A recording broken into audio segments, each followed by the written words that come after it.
जैसा कि ये विदित है कि अपने देश के महान व्यक्तित्व व विद्वान परम पूज्य बाबा साहब डॉक्टर भीमराव अंबेडकर द्वारा निर्मित भारतीय संविधान की 75 वर्षों की गौरव यात्रा पर इस वर्ष भी संसद में काफ़ी गर्म चर्चा चल रही है और इस चर्चा का महत्व व उसकी उपयोगिता आदि तभी संभव है जब खुले मन से ये स्वीकार किया जाए कि क्या शासक वर्ग मानवतावादी व कल्याणकारी संविधान की पवित्र मंशा के हिसाब से यहाँ देश के करोड़ों लोगों को रोजगार एवं न्याय तथा आत्मसम्मान एवं स्वाभिमान का जीवन दे पाया है। क्योंकि भारत का संविधान व उसके लोकतंत्र की शोभा यहाँ देश के अपार उन्नति व यहाँ के लोगों की बहुत तरक्की के लिए जरूरी होने के साथ साथ विकसित देश होने का प्रमुख मापदंड भी है। स्पष्ट है कि इसका जवाब हाँ में संभव नहीं होने के कारण शासक दल इधर उधर की बातें करके ही ध्यान भटकाएंगे, लेकिन ऐसे में ईमानदारी इसी में निहित है कि बड़ा दिल करके ये स्वीकार किया जाए कि देश पर अब तक राज करने वाली पार्टियों ने संविधान पर सही से अमल करने के मामले में अपनी सच्ची निष्ठा, ईमानदारी व देशभक्ति अगर निभाई होती तो फिर अपने देश का हाल आज इतना बदहाल नहीं होता कि यहाँ लगभग 80 करोड़ लोगों को रोजगार के अभाव में अपनी भूख मिटाने के लिए थोड़े से सरकारी अनाज का मोहताज जीवन गुजारने को मजबूर नहीं होना पड़ता। जबकि अभी भी यहाँ किसान, मजदूर, व्यापारी व अन्य मेहनतकश लोगों के साथ साथ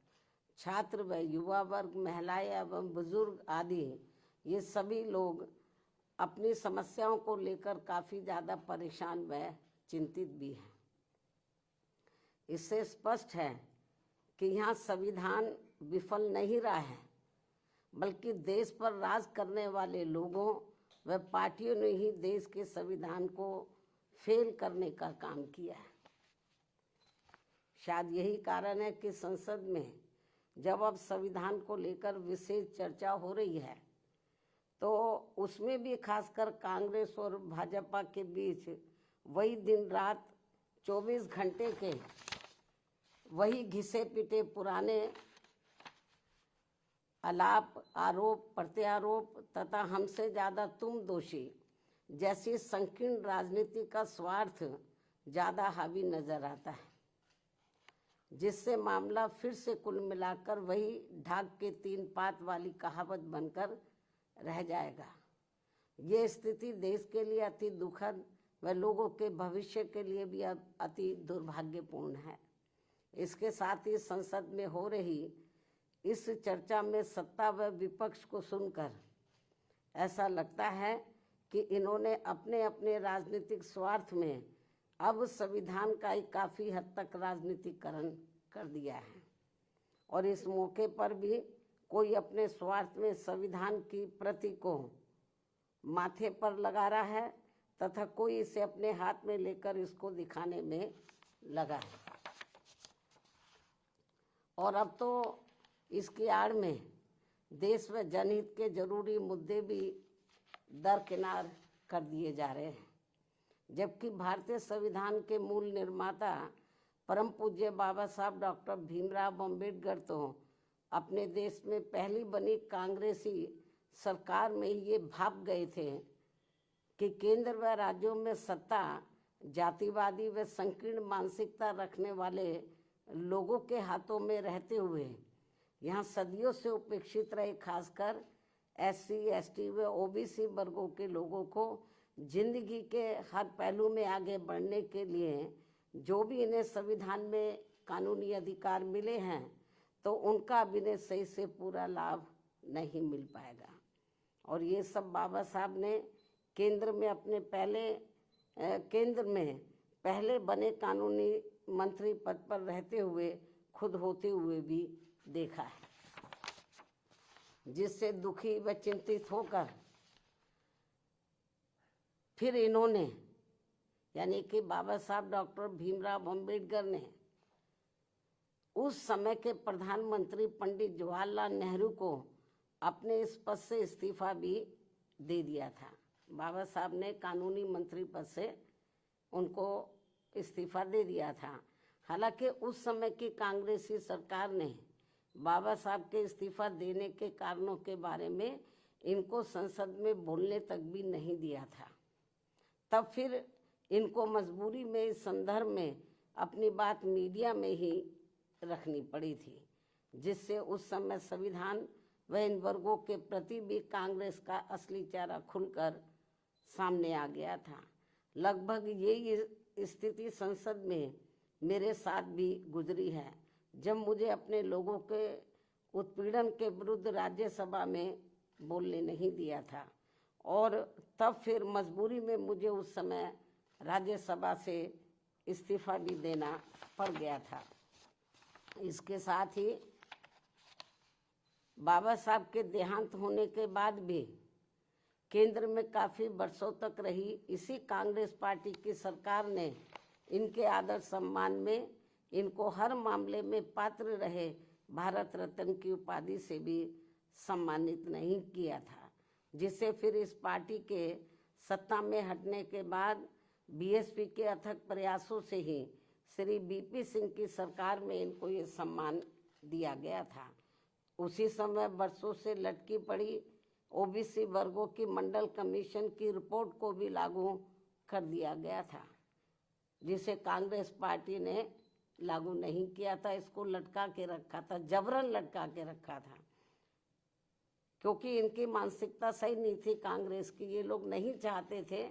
कि पिछड़े वर्ग के लोगों को भी आरक्षण का पूरा लाभ मिले। इतना ही नहीं बल्कि बाबा साहब की मूवमेंट को आगे बढ़ाने वाले बीएसपी के जन्मदाता एवं संस्थापक मान्यवर श्री कांशीराम जी के देहांत होने पर भी केंद्र में रही इसी कांग्रेस पार्टी की सरकार ने इनके सम्मान में एक दिन का भी राष्ट्रीय शोक घोषित नहीं किया था। ये है भारतीय संविधान के प्रति व इन वर्गों के प्रति भी कांग्रेस पार्टी का असली चाल चरित्र व चेहरा, जो अब ये पार्टी इन वर्गों के वोटों की खातिर इन्हें गुमराह करने में कोई कसर नहीं छोड़ रही है। और अब इस पार्टी के ही नक्शे कदम पर बीजेपी व अन्य विरोधी पार्टियां भी चल रही हैं, जो किसी से छिपा नहीं है। इतना ही नहीं बल्कि बाबा साहब ने अपने कानून मंत्री पद से इस्तीफा देने के बाद उस समय अपने इन वर्गों के लोगों को ये भी कहा था, यदि इन वर्गों के लोगों को वास्तव में संविधान का सही से पूरा लाभ लेना है तो फिर इन्हें केंद्र व राज्यों की भी राजनीतिक सत्ता की मास्टर चाबी खुद अपने हाथों में ही लेनी होगी, क्योंकि इनको संविधान का सही से पूरा लाभ लेने के लिए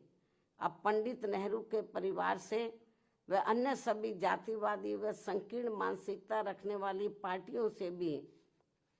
अब कोई ज़्यादा उम्मीद नहीं रखनी चाहिए, जो ये सब हमें काफ़ी कुछ देखने के लिए मिल रहा है। ऐसे में अब हमारी पार्टी इन वर्गों के लोगों को सावधानी के तौर पर ये भी कहना चाहती है कि इस बार संसद में संविधान पर हुई चर्चा के दौरान जो अभी चल भी रही है, सत्ता व विपक्ष की तरफ से भी इन वर्गों के वोटों को लुभाने के लिए खासकर कांग्रेस व समाजवादी पार्टी ने देश के एससी, एसटी व ओबीसी वर्गों के आरक्षण को लेकर काफ़ी कुछ हवाई बातें कही हैं, जिसमें रत्ती भर भी सच्चाई नहीं है। और यदि इस मुद्दे पर ये दोनों पार्टियां अर्थात कांग्रेस व समाजवादी पार्टी यानी कि ये दोनों पार्टियां संसद में चुप्पी रहती तो ज़्यादा उचित होता, इस मामले में इनकी पोल तो नहीं खुलती, या मुझे पोल खोलने के लिए मजबूर नहीं होना पड़ता, क्योंकि केंद्र में रही कांग्रेस पार्टी की सरकार के समय में वह इसी पार्टी की मिली भगत से समाजवादी पार्टी ने SC/ST वर्गों का पदोन्नति में आरक्षण संबंधी संवैधानिक संशोधन विधेयक का काफी डटकर विरोध किया था तथा इस बिल को समाजवादी पार्टी ने संसद में ही फाड़कर इसको फेंक दिया था,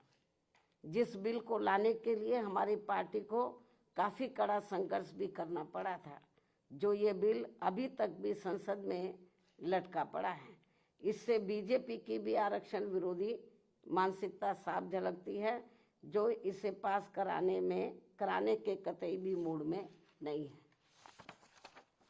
और अब तो कांग्रेस पार्टी के राहुल गांधी ने इन वर्गों के पूरे आरक्षण को ही सही वक्त आने पर खत्म करने का भी ऐलान कर दिया है,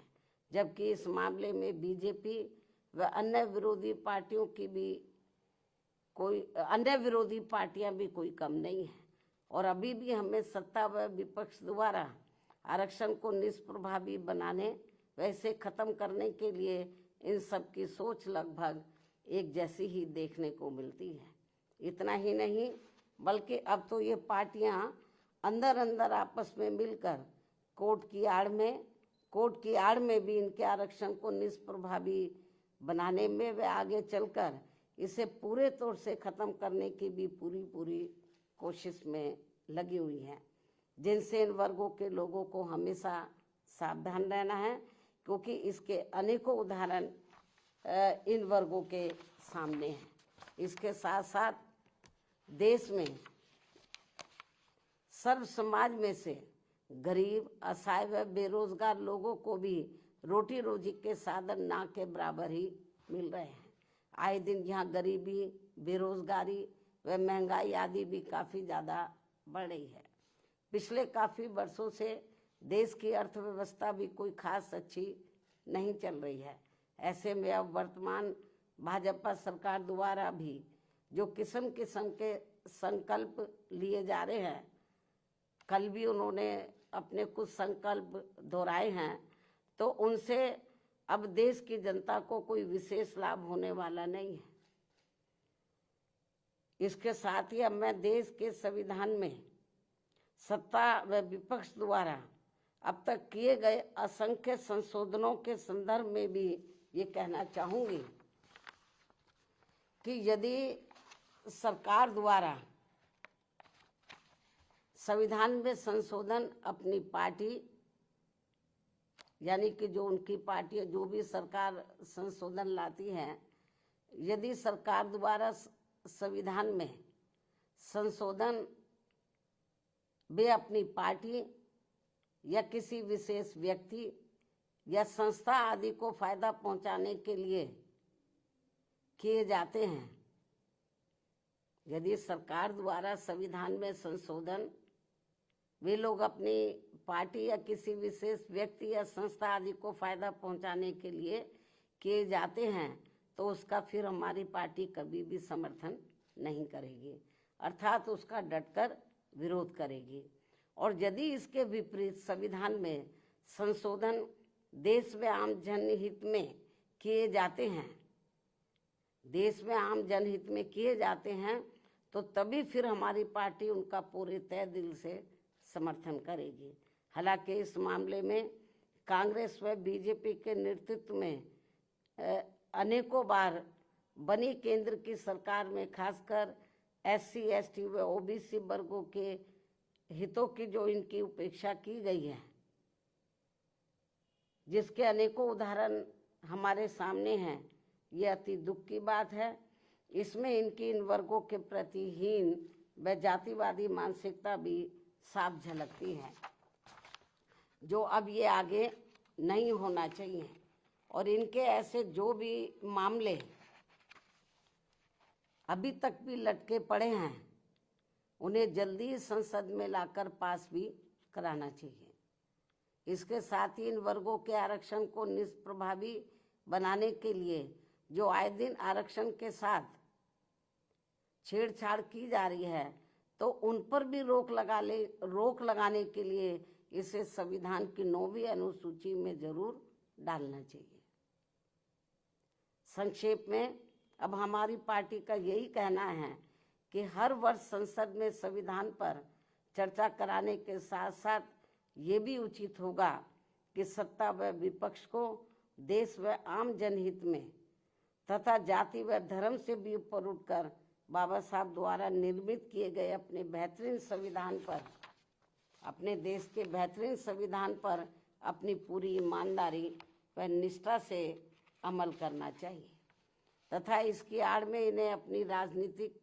रोटी नहीं सेकनी चाहिए। इस खास सलाह के साथ ही अब मैं अपनी बात यहीं समाप्त करूं, लेकिन इससे पहले हमारी पार्टी एक देश एक चुनाव को लेकर वर्तमान भाजपा सरकार द्वारा 1-2 दिनों में लाए जाने वाले इस विधेयक का भी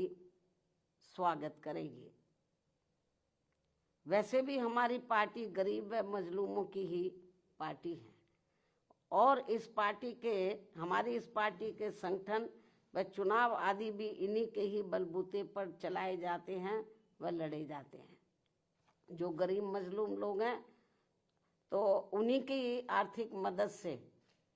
उनके तन मन धन से, उनकी मदद से ही पार्टी का संगठन चलाया जाता है, चुनाव आदि भी लड़ाए जाते हैं। क्योंकि हमारी पार्टी इसके लिए कांग्रेस, बीजेपी व अन्य दलों की तरह यहाँ बड़े बड़े पूंजीपतियों व धन्ना सेठों आदि से कोई भी आर्थिक मदद नहीं लेती है। ऐसे में एक साथ चुनाव होने से फिर हमारी पार्टी पर इन सब मामलों में बहुत कम खर्च का बोझ पड़ेगा। साथ ही इससे जल्दी चुनाव आचार संहिता ना लगने की वजह से भी जनहित के कार्य ज़्यादा नहीं रुकेंगे। इसलिए हमारी पार्टी का ये मानना है कि इस मुद्दे की आड़ में कोई भी राजनीति करना ठीक नहीं है, अर्थात इस मामले में सभी पार्टियों को दलगत राजनीति से ऊपर उठकर देश व आम जनहित में कार्य करना चाहिए, तो ये बेहतर होगा, उचित होगा। इस सलाह के साथ ही अब मैं अपनी बात यहीं समाप्त करती हूँ। धन्यवाद। जय भीम व जय भारत।